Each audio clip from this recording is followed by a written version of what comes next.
Welcome dear students to our new class of gravitation. So in your previous video we have learned about the Kepler's laws and we have seen the equations related to Kepler's law. इसके बाद हम देखने वाले आपके Newton's law. आपके इस chapter में जो सबसे इम्पोर्टेंट पार्ट है, the most important part to learn with respect to equations also is your Newton's law of gravitation. ये है आपका Newton's law of gravitation. Newton's law of gravitation. Okay, Newton's law of gravitation. So before starting this topic हम देखने वाले कि Newton as a scientist उन्होंने कितने contributions या फिर कितने थिंग्स इंट्रोड्यूस किए हैं आपके इस फील्ड में. यानी कि हम साइंस सब्जेक्ट में इतने सारे पार्ट्स देखते हैं. आप फिजिक्स देखते हो, केमिस्ट्री देखते हो, बायोलॉजी भी देखते हो बच्चों. तो इनके साथ साथ इनमें जितने भी आप पार्ट्स पढ़ते हो, जैसे कि किस टॉपिक्स के बारे में बात हो रही है, like sound, your light, heat, then gravitation, okay, equation of motion, equation of gravitation. ठीक है, तो ये सारी चीजें आप फ्लूइड मैकेनिक्स यानी रिलेटेड टू लिक्विड, जो प्रॉपर्टीज रिलेटेड टू लिक्विड, उसमें भी न्यूटन्स का बहुत बड़ा हाथ है. मतलब he has given lot of contribution in this fields. तो along with that we are going to study his one of the finest contribution to the science field, science and technology field, was Newton's law of gravitation. You know the history behind it, you very well know about the history and we have discussed also, और वो आपके text book में दिया भी गया है. ठीक है, the falling down of apple in a vertical direction towards the ground, and when it falls it will be on the ground, but what makes it fall and why does it fall in the vertical direction itself? We have seen the reasons behind it. It is due to some universal force, and that universal force is your gravitation force. ठीक है, तो चलिए हम देखने जा रहे हैं आपका न्यूटन्स का ग्रेविटेशन का लॉ. ठीक है, before starting this I have already told you about gravitation या फिर gravitation force. So dear students, I'd like to ask you some question, like if there are two objects kept on the table, suppose I kept on the ground, and I said you what makes the two objects to be on their places as it is after the time passes. Even after the time passes, what makes them sit there, or what makes them to be stagnant there only, to be still, or you can say to be at that place only, at constant place without moving a bit, unless if there is some wind flow, okay, or some other external force we are going to see there, then only it will move, otherwise it will be on its place. So have you ever thought why does this happen?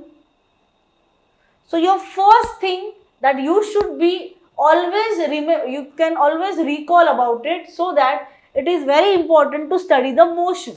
Okay, and why does the motion happen and why it could not happen? There is a reason behind it, that is inertia. ठीक है, अभी motion की बात क्यों आ रही है वो भी हम देखेंगे, क्योंकि मोशन में क्या इन्वॉल्व होता है बच्चों, होता है आपका फोर्स. तो कोई तो ऐसा फोर्स होगा जिसको हमने बोला है ग्रेविटेशन फोर्स, जिसके वजह से वो दो ऑब्जेक्ट्स में कोई तो अट्रैक्टिव फोर्स आपको देखने को मिलेगा, राइट? ठीक है, तो वैसे ही अगर आपने यूनिवर्स में किसी भी दो ऑब्जेक्ट्स के बीच में अगर कोई भी फोर्स एग्जिस्ट करता है तो वो होता है ग्रेविटेशन फोर्स. ठीक है, now if suppose you take one of the object as earth and the other object as your, like suppose you, any body, or you can take any non-living or any object you take, so what do you see? You see some attractive force, and that force is due to your mass, right? It is due to your mass, right? So mass is a very important term, and mass ये term कैसे आया बच्चों? मास हमने पढ़ा है आपके inertia से. ठीक है, इनर्शिया मतलब क्या? It is an ability of any substance और any object to remain at rest position. If unless and until there is some external force, you are not going to experience the motion or any movement. समझ में आया बच्चों आप सबको? आपका inertia होता है, आप अगर किसी भी ऑब्जेक्ट को उसी प्लेस में अगर रख कर जा रहे हो और वो आप कुछ टाइम के बाद देखोगे तो वो उसी प्लेस में आपको देखने को मिलेगा, तो ये होता है, उसकी एक स्पेशल प्रॉपर्टी है, उसका नाम है इनर्शिया, और उसको ही हम बोलते हैं मास। उसकी एबिलिटी की वजह से ही वो वहां पर प्रेजेंट है। अगर मास ही नहीं होगा या फिर लेस मास होगा तो एक्सटर्नल फोर्स से वो हो जाएगा मूव। ऐसे तो अगर ऑब्जेक्ट है तो मास डेफिनेटली होगा, ठीक है, ऑब्जेक्ट है तो मास डेफिनेटली होगा, और मास अगर होगी, मास अगर हमने पढ़ा है तो इनर्शिया जरूर होगा, ठीक है। Understood till here? Now you understood inertia, you understood the mass, right? Now we are going to see the actual term of gravitation given by Newton in terms of his law. तो ये आपका law जो है आपको gravitation के बारे में पूरी जानकारी देगा। चलिए हम देखने जा रहे हैं वही। चलो let's see, let's take the example here. Let's consider two objects of some mass.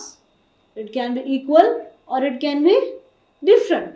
ठीक है, मैंने दो ऑब्जेक्ट्स लिए जिनके मास मैंने इक्वल भी ले सकते हो आप, ये आपका m1, ये आपका m2, ठीक है। Now what we are going to do, we have kept it on some rest position on any table or any ground, तो वो रेस्ट पे है दोनों, ठीक है, मूव नहीं कर रहे।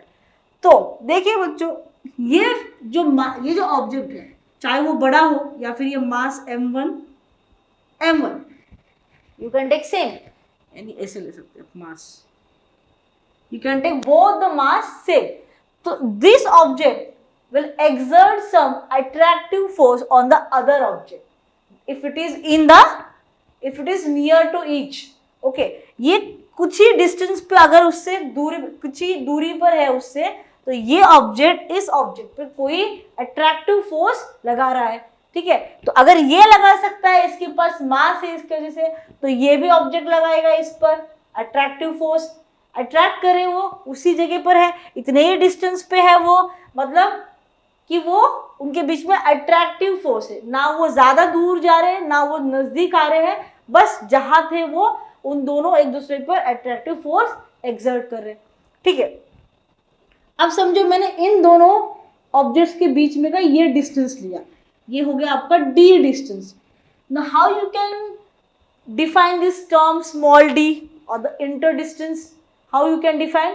You can define it by two methods. The first method is, suppose I take an object here, this object you take or this object you take, suppose it has uniform density. What does it have?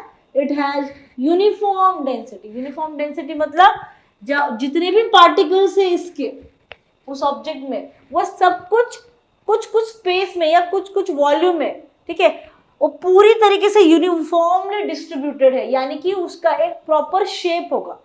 क्या shape होगा? आपको क्या देखने को मिल रहा है यहाँ पर? Spherical shape.